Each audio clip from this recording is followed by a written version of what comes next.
আইনে ওর কল্লা কাটার পথটা তৈরি করতে। এই জিবরাইল যাও আমার নবীকে বলো এক গোষ্ঠী বালু নিক্ষেপ করা হলো, বালুগুলো চোখে চোখে পড়ে গেল, কাফেররা অজ্ঞান হয়ে পড়ে থাকলো। জিবরাইলকে বলা হলো নবীকে হাত ধরে হাঁটাইয়া হাঁটাইয়া আবু জেহেলের পাশ দিয়ে বের করে নিয়ে যাও। যখন নবীকে আবু জেহেলের পাশ দিয়ে নিয়ে যাওয়া হলো, নবীর পায়ের চিহ্নগুলো স্পষ্ট হয়ে থাকলো। অনেকক্ষণ পরে যখন যুবকরা জ্ঞান ফিরে পেল, তারা মাথা উঠাইয়া দেখে মুহাম্মদ নবীর ঘরের দরজা খোলা। যাইয়া দেখে আলী শুয়ে আছে।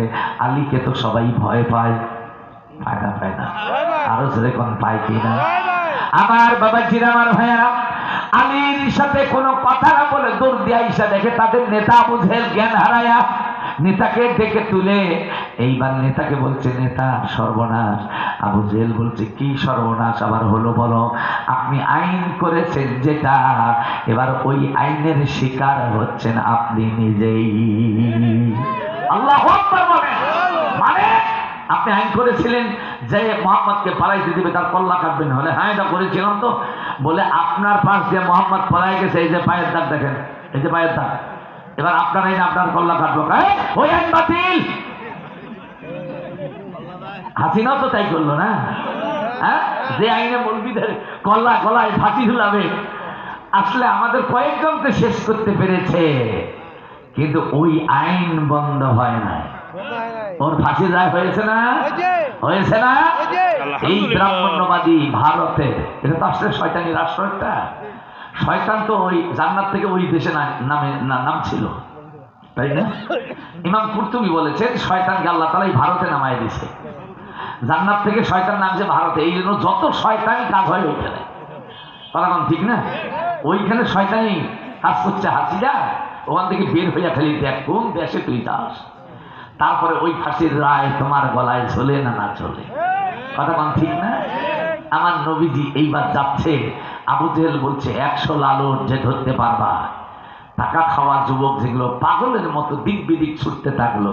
কিন্তু সুরাকা নামে, বুখারীর হাদিসের মধ্যে এসেছে, সুরাকা নামে এক যুবক, এ খুব স্ট্রং, শক্তিশালী ছিল এবং চতুর ছিল। ও কোনো না কোনো মাধ্যমে এই খবরটা পাইছে যে লোহিত সাগরের তীর বেয়ে বেয়ে মুহাম্মদ আর আবু বকর দিন কায়েমের আন্দোলনের গতি ধারালো করার জন্য মদিনার পথ ধরেছে। ঘোড়া নিয়ে দৌড়ে দৌড়ে যখন নবীজির কাছাকাছি চলে গেল, আমার আল্লাহ ওটা ওই দৃশ্য দেখে মনে হয় খিলখিল করে হাসছিলেন। আল্লাহকে হাসছিলেন? আল্লাহকে হাসেন? আল্লাহ কি হলো দেখেন। আল্লাহ যখন দেখলেন যুবক সুরাকা আমার নবীকে হাত বাড়াইলেই ধরে, সঙ্গে সঙ্গে আল্লাহ জমিনকে বললেন খুঁজহা। খুঁজ মানে ধরো, হা মানে এই শয়তানকে, শয়তান মানে যুবককে। আল্লাহ বলছেন এই যুবককে ধর। কাকে বললেন?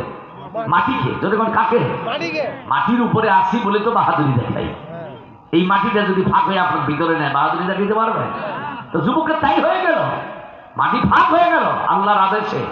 যুবকের হাঁটু পর্যন্ত একবারে মাটির মধ্যে ব্যাস করে ঢুকে গেছে। আল্লাহু আকবার। আল্লাহু খায়রুল মাকিরিন। আল্লাহই হচ্ছেন শ্রেষ্ঠ মকরকারী। যুবক মাটির ভিতরে পা তুলতেও পারে না, ধরবে তাও পারে না, বাধ্য হইয়া বলছে মুহাম্মদ প্লিজ মি, আমাকে মাফ করো, আমাকে ক্ষমা করো। ঠেলার নাম কি? হ্যাঁ, ঠেলার নাম বাবাজি। দেখেন না, অনেকেই এসে এখন আব্দুল কুদ্দুস খান সালাফি হুজুর, হাদি হুজুর আমাদের বগলের নিচে এখন আশ্রয় নিতে চাচ্ছে। ঠেলার নাম বাবাজি। তোমরা যদি আমাদের জায়গা দিতা, আমাদের সাথে ভালো ব্যবহার করতা, তাহলে আমাদের এই বগলের নিচ নয়, আমাদের বুকটা তোমাদের জন্য প্রশস্ত হয়ে যেত। কথা কোন ঠিক না? কিন্তু না, excess anything of very bad. বেশি উতালা ভালো নয়, সেটা যে পক্ষেই হোক বেশি উতালা হওয়া যাবে না। লক্ষ্য করেন, আমার নবী বলছেন যাও, মাফ করে দিলাম। আল্লাহু আকবার। আপনার মুখ, আবুল আহাবের মুখ আর নবী মুহাম্মদের মুখ কি এক মুখ?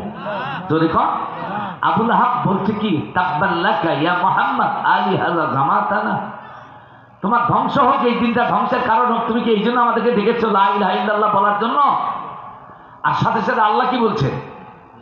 হ্যাঁ, তাব্বাত ইয়াদা আবি লাহাবিন ওয়া তাব। বাস্তবায়িত হবে কারটা? আল্লাহটা। যেমন কারটা? আল্লাহ জমিনকে বললেন খুঁজা ধরো এই যুবককে। ও তো আবুল হাবের বেতাটা ছিল, আবু জাহেলের, তাই না? আল্লাহ বলছেন খুঁজা, জমিন ফাঁক হয়ে গেল, ধরো। আমার নবী বললেন মাফ করে দিলাম।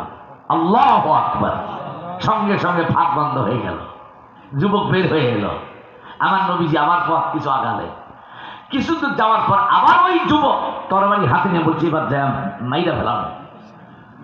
আমার নবীর কাছাকাছি গেছে, আল্লাহ আবার বলছে খুঁজ ধরো।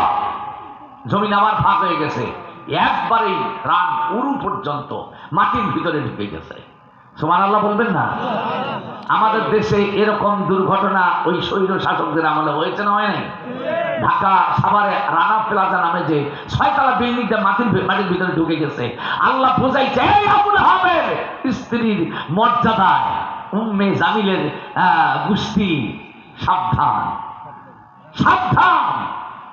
6 তলা দাবায় দিল, কত মানুষ মারা গেল, কতদিনের হিসাব পাইলাম। আর বাকিগুলোতে বললো যে মাটি চাপা দিয়া। ওই যে একজন জেনারেল বলছিল না ভাই, যারা ইউটিউব দেখেন, ওই জেনারেল ওই দায়িত্ব ছিল তদন্ত মিশনের, তাকে বলছে আরে যা আছে সেগুলো চাপা দিয়ে শেষ করে দাও। এই হাসিনা বলছিল ও এ দেশের জনগণের জন্য আসে নাই ক্ষমতায়, ও এসেছে ওর বাবার হত্যার প্রতিশোধ নেওয়ার জন্য। কথা কোন ঠিক কিনা? কিন্তু ওর বাবাকে যে বাংলাদেশের মানুষ মানে নাই, এটা কিন্তু এখন পরিষ্কার হয়ে যাচ্ছে। আমার বিশ্বাস, আমার ব্যক্তিগত এক্সপেরিয়েন্স থেকে আমি বলছি, ওই আমাদের দেশে বুদ্ধিজীবী হত্যা, আমাদের দেশে বঙ্গবন্ধু হত্যা, জিয়া হত্যা, হেফাজতের হত্যা, পীরখানে হত্যা, আলেমা হত্যা, এগুলো সবগুলোই আমাদের ভারত সরকারের শত্রুতামূলক প্রতিহিংসার কারণে হয়েছে। ঠিক না বেঠিক বলে? তারা ইন্ধন দিয়ে এগুলো করেছে। এই যে ওসমান হাদিকে গুলি করার পিছনে র জড়িত আছে, ভারতের র জড়িত আছে।